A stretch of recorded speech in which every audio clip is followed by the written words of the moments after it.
आने जाने के लिए निर्विघ्न यातायात हो सके, इस कार्यक्रम को आगे बढ़ाने की कार्रवाई को तेजी से हम आगे बढ़ा रहे हैं। भाइयों बहनों, आस्था का सम्मान भाजपा करती है और अब तो कोई संदेह ही नहीं होना चाहिए।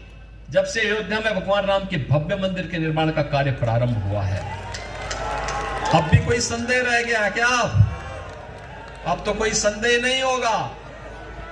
भाइयों बहनों, कोई संदेह रहना भी नीचे। काशी में काशी विश्वनाथ धाम बन करके तैयार हो चुका है।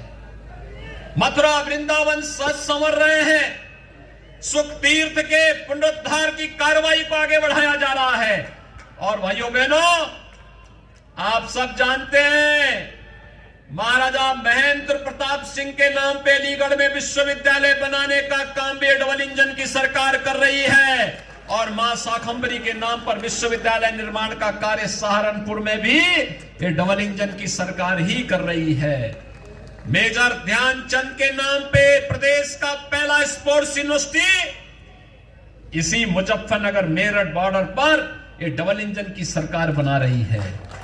भाइयों बहनों, विकास हो या सुरक्षा, सम्मान हो या स्वावलंबन के साथ आगे बढ़ने का कार्य जब डबल इंजन की सरकार कर रही है, तो फिर इन पेशेवर माफिया और अपराधियों को अपने बीच में मत घुसने दीजिए। याद रखना, आपको कथा याद होगी, आपको एक कथा याद होगी कि एक बिच्छू पानी में बह रहा था। एक साधु उसको निकाल करके बाहर बचाने का प्रयास कर रहा था। जैसे अपने हाथ से उठाता वो बिच्छू काट लेता। तब तक एक राहगीर ने उससे पूछा, कहा कि ये सब क्या कर रहे हैं आप? उसने कहा, मैं इसको बचाना चाहता हूं, लेकिन ये अपनी प्रवृत्ति से बाज नहीं आ रहा है। भाइयों बहनों, आदत जल्दी छूटती नहीं है। आप याद करिए, अगर हम सख्ती नहीं करते, क्या हम शांति बनाए पाते, सुरक्षा दे पाते? किसी प्रकार की यहां पर हर व्यक्ति के सामने इतना बेहतर माहौल दे पाते? अन्नदाता किसान अपने खेतों में नहीं जा पाता था, क्योंकि खेतों में जैसे वह जाता था तो भाइयों बहनों, उससे पहले उसके खेत का सामान उठा लिया जाता था। कभी उसके ट्यूबवेल के कनेक्शन काट दिए जाते थे, कभी वहां मशीन चोरी कर ली जाती थी और कभी किसान की हत्या कर दी जाती थी। आज तो ऐसा नहीं है। आज तो सुरक्षा का एक बेहतर वातावरण है। और मैंने तो पहले कह रखा है, अपराधी जिस प्रकार की भाषा, माफिया जिस प्रकार की भाषा में समझेगा, उस भाषा में उसको समझाने का कार्य करो, लेकिन आम जनता की सुरक्षा में सेंध लगाने की छूट किसी को मत दो। और मैं आज एक बार फिर से आपसे कहने के लिए आया हूं, भाइयों बहनों, विकास डबल इंजन की सरकार जितना कर रही है, 50 वर्ष में उतना विकास नहीं हुआ होगा। उतना विकास हम लोग कराएंगे हर एक जगह का। आजादी के बाद जितनी योजनाओं का लाभ नहीं मिल पाया होगा, उतनी योजनाओं का लाभ बिना भेदभाव के, बिना चेहरे देखे हुए हर नागरिक को, हर परिवार को उपलब्ध करवाने का कार्य करेंगे। लेकिन भाइयों बहनों, हमारा संकल्प भी है कि सबका साथ और सबका विकास का है। विकास सबका, सुरक्षा सबको, लेकिन तुष्टीकरण किसी का नहीं। तुष्टीकरण के मार्ग पर चल करके हम लोग राष्ट्रीय सुरक्षा के साथ खिलवाड़ नहीं होने देंगे। और भाइयों बहनों, जब हमारा देश सुरक्षित है तो हम भी सुरक्षित हैं। मुजफ्फरनगर सुरक्षित है तो उत्तर प्रदेश सुरक्षित है।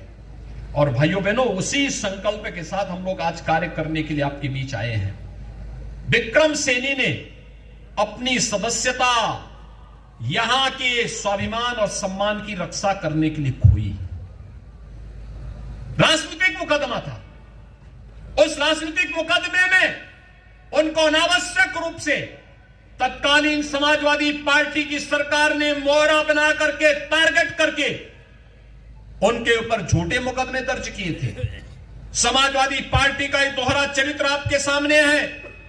एक तरफ मुजफ्फरनगर के जो पेशेवर दंगाई थे, उनको प्रश्रय देने का कार्य कर रही थी, और लोकदल दाल में तड़का का काम कर रही थी।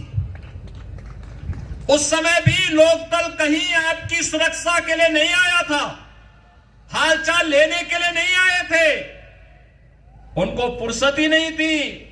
और भाइयों बहनों, हम सब जब किसानों का मसीहा की बात करते हैं तो चौधरी चरण सिंह जी का स्मरण करते हैं। याद रखना, राजनीति में चौधरी साहब हमेशा अपराधियों का विरोध करते थे कि कोई अपराधी और माफिया राजनीति में नहीं आना चाहिए। ये सब क्या हो रहा है इस समय? ये चौधरी साहब के नाम पे राजनीति करेंगे और पेशेवर माफिया और अपराधियों को प्रश्रय देकर के आम जनता का शोषण करने देंगे। ये स्वीकार्य नहीं हो सकता है। और इसलिए भाइयों बहनों, आज मैं आप सबसे अपील करने के लिए आया हूं। विकास बिना भेदभाव की हो रहा है, धड़ल्ले से हो रहा है, मजबूती के साथ हो रहा है। विकास के नाम पर पैसे की भी कोई कमी नहीं। सरकार की नियत साफ है और सरकार अपनी उस नेक नियति के साथ कार्य करते हुए आज आपके बीच में आई है। मेरी आप सबसे अपील होगी, मुझे जो रिपोर्ट मिल रही है उस रिपोर्ट में, और आज यहां पर जो हमें निर्दल प्रत्याशियों ने अपना समर्थन दिया, अभिषेक चौधरी पहले ही उन्होंने अपना आशीर्वाद भारतीय जनता पार्टी के प्रत्याशी को दे दिया था, और उसके बाद आज यहां पर जिस तरीके से निर्दल प्रत्याशियों ने, श्री रविंद्र जी ने और श्री प्रदीप ठाकुर जी ने जिस तरीके से भारतीय जनता पार्टी के प्रत्याशी के समर्थन में आज अपना समर्थन घोषित किया है, मैं इसके लिए उनको धन्यवाद देता हूं। और मैं विश्वास के साथ कह सकता हूं, विक्रम सैनी अपनी बात को जो कह रहे थे, उन्होंने बहुत मजबूती के साथ कहा। उन्होंने कहा, साहब अगर मेरी सदस्यता बीच में गई तो मैं तो आया ही था फरवरी प्रथम सप्ताह में यहां विक्रम सैनी के प्रचार में, और यहीं पे मैंने सभा की थी तब, और यहीं पे सभा करने के लिए मैं आया था।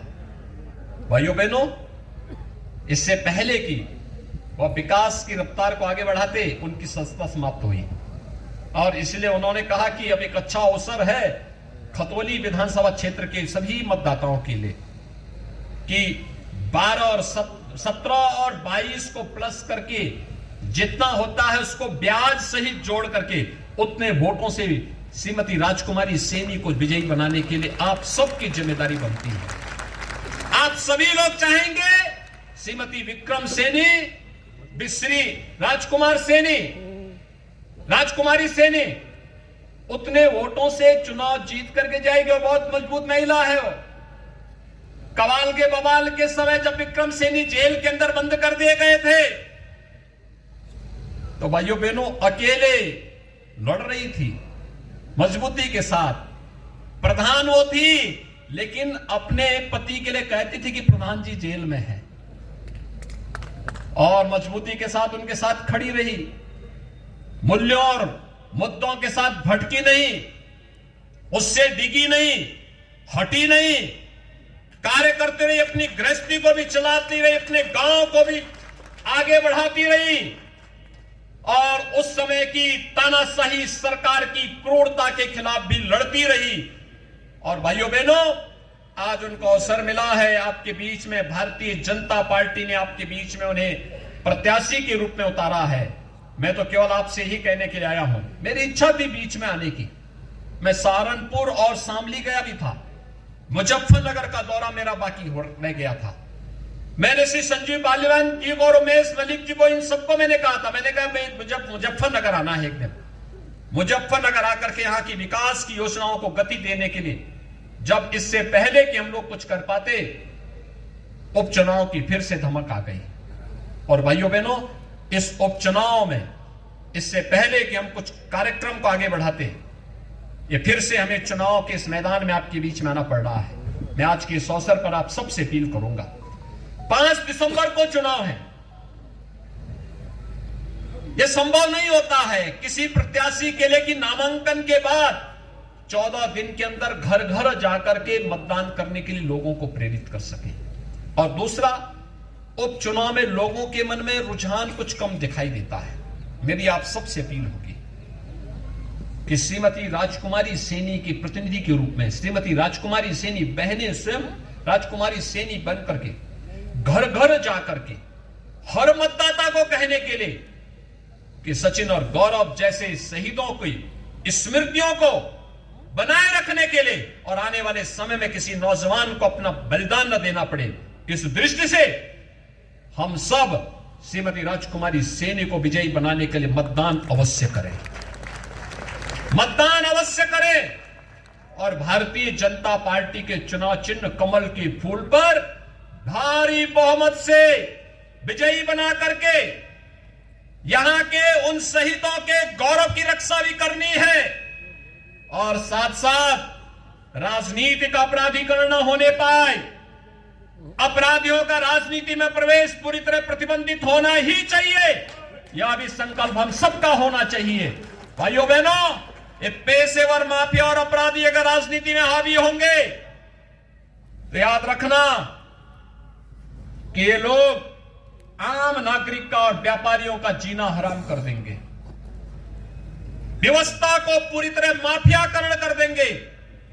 ये लोग सपा शासन काल में जिस प्रकार की नंगा नाच करते थे, नग्न तांडव करते थे, उस प्रकार की कृत्य करने लग जाएंगे। हर हाल में इनको रोकना है, किसी भी स्थिति में इनको आगे नहीं बढ़ने देना है। एक संकल्प हम सबका होना चाहिए और बाकी आप हिम्मत से काम लीजिए। बाकी जो कुछ बचा होगा वो हमारा बुलडोजर पूरा कर देगा।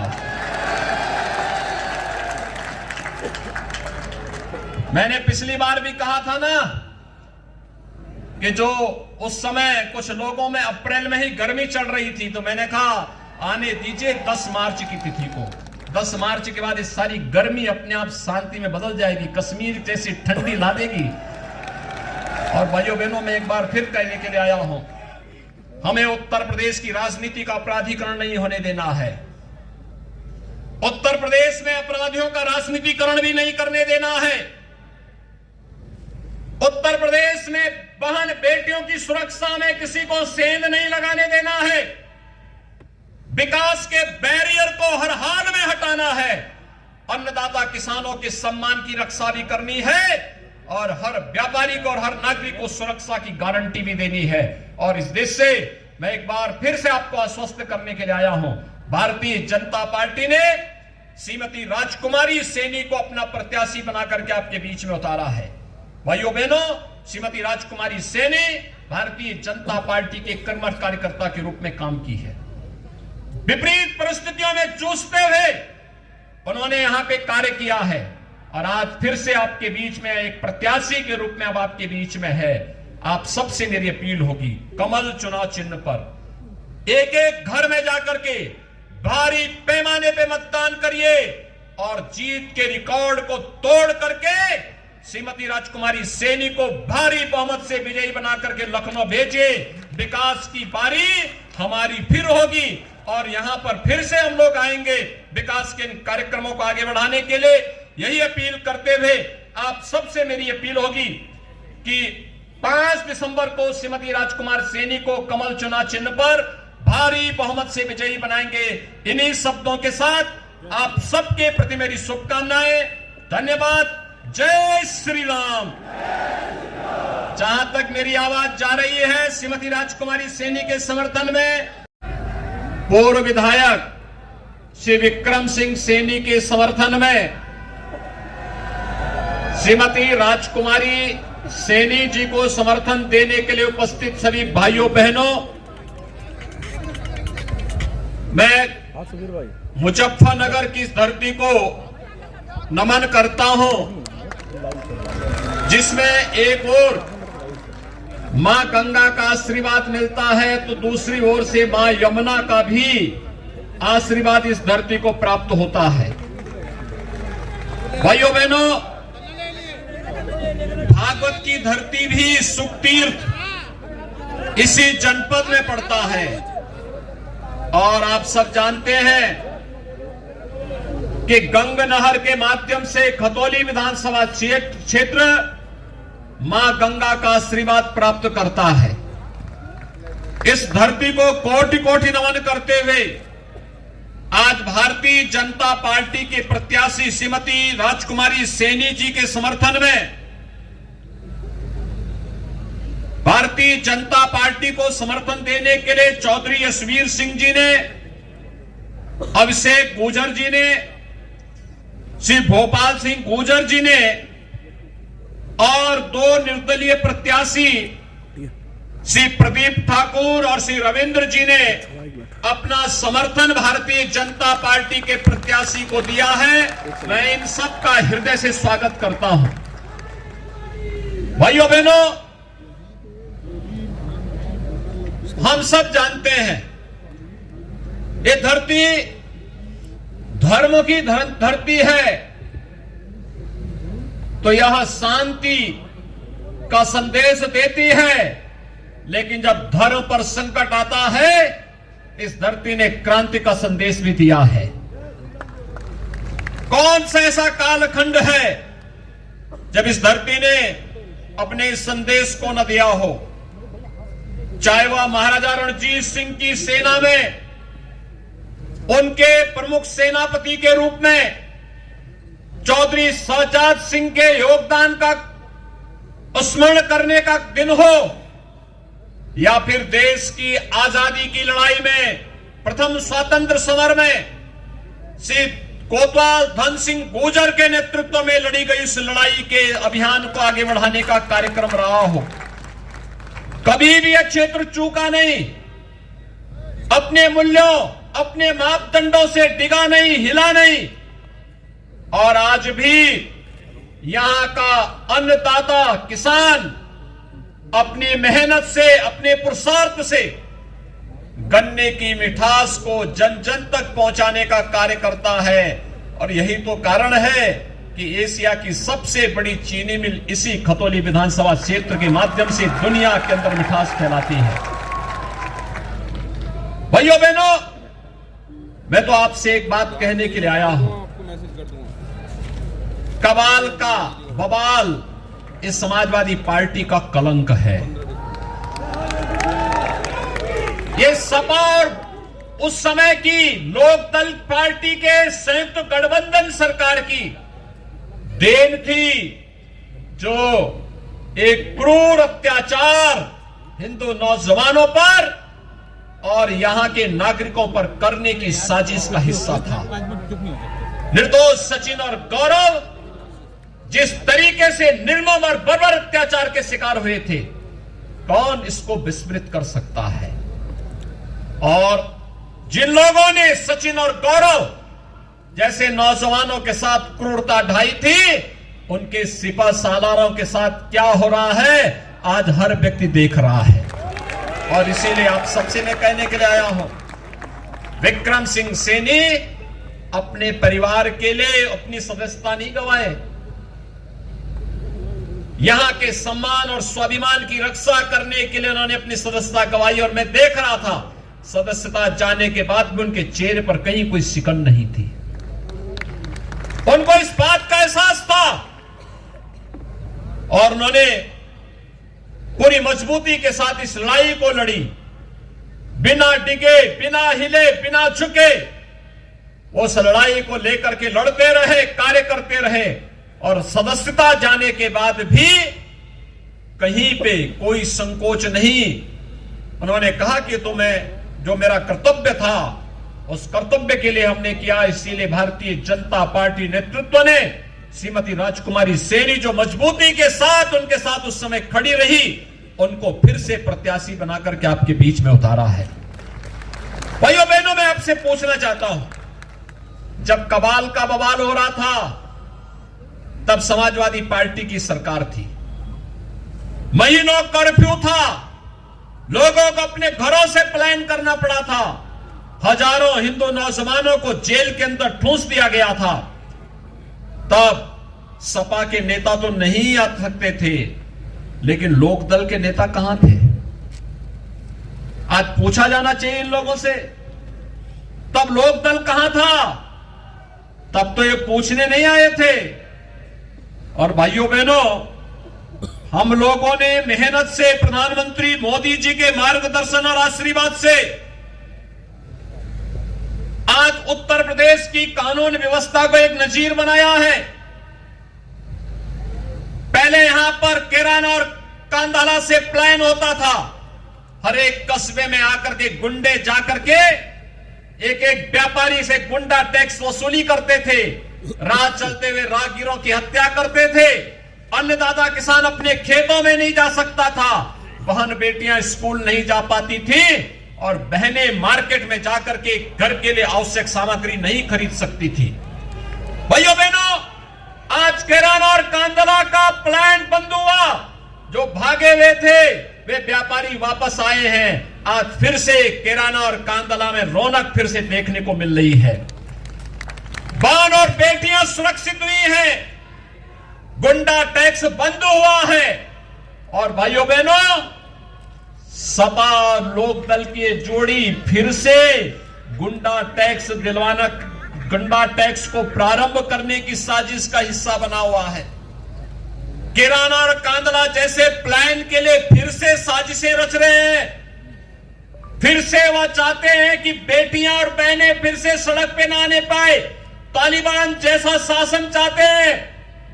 लेकिन आपको मैं ये गारंटी देने के लिए आया हूं कि भारतीय जनता पार्टी की डबल इंजन की सरकार किसी भी प्रकार की अराजकता और गुंडागिर्दी को पनपने नहीं देगी। जो जिस भाषा में समझेगा उस भाषा में उसको समझाने का कार्य भी करेंगे। और इसीलिए आज फिर मैं आपके बीच आया हूं। हमने विकास में कोई भेदभाव नहीं किया भाइयों बहनों, कोई भेदभाव नहीं किया।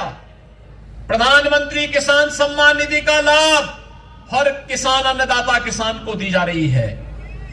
हम सब जानते हैं प्रधानमंत्री आवास योजना और मुख्यमंत्री आवास योजना का लाभ हर गरीब को दी जा रही है। उसकी जाति, उसका मत, उसका मजहब, उसका क्षेत्र, उसका भाषा पूछ के नहीं, हर गरीब को दिया जा रहा है। हर कमजोर व्यक्ति के घर में शौचालय बनाया गया है। हर निराश्रित बुजुर्ग आदमी को वृद्धावस्था पेंशन का 12,000 रुपए सालाना की सुविधा दी जा रही है। हर निराश्रित महिला को भी 12,000 रुपए सालाना पेंशन की सुविधा का लाभ दिया जा रहा है। अब दिव्यांगजन को इस सुविधा का लाभ उपलब्ध कराया जा रहा है। विद्युत के कनेक्शन को सौभाग्य योजना के माध्यम से देने का कार्य हो या फिर उज्ज्वला योजना में रसोई गैस के सिलेंडर उपलब्ध करवाने का कार्य, ये सभी को उपलब्ध करवाया गया। सबका साथ और सबके विकास का एक नारा विकास की योजनाओं में भी सार्थक होता दिखाई देता है। लेकिन भाइयों बहनों, सुरक्षा के साथ कोई खिलवाड़ नहीं और आस्था के साथ भी किसी को खिलवाड़ करने की छूट नहीं। हर व्यक्ति जानता था समाजवादी पार्टी की सरकार अराजकता की सरकार थी, सत्ता प्रायोजित अपराध थे। कांवड़ यात्रा नहीं हो पाती थी। 2017 में मुख्यमंत्री बनने के बाद मेरे सामने भी प्रस्ताव आया था कि साहब ये बवाल क्यों हम पाल रहे हैं। मैंने कहा भी क्या तुम्हें कांवड़ यात्रा में ही बवाल दिखाई देता है क्या? कांवड़ यात्रा होगी, हर हाल में होगी। सुरक्षा की गारंटी सरकार देगी और मैं इसके लिए आदेश दे रहा हूं भाइयों बहनों, न केवल कांवड़ यात्रा हम लोगों ने प्रारंभ कराई बल्कि गंगा नहर को भी हम लोगों ने कांवड़ रूट के रूप में आगे बढ़ाने की कार्रवाई को आगे बढ़ाया है। वन विभाग की कार्रवाई को पूरा करते ही गंगा नहर की दोनों पटरियों को आवागमन के लिए भी और किसी भी प्रकार के अन्य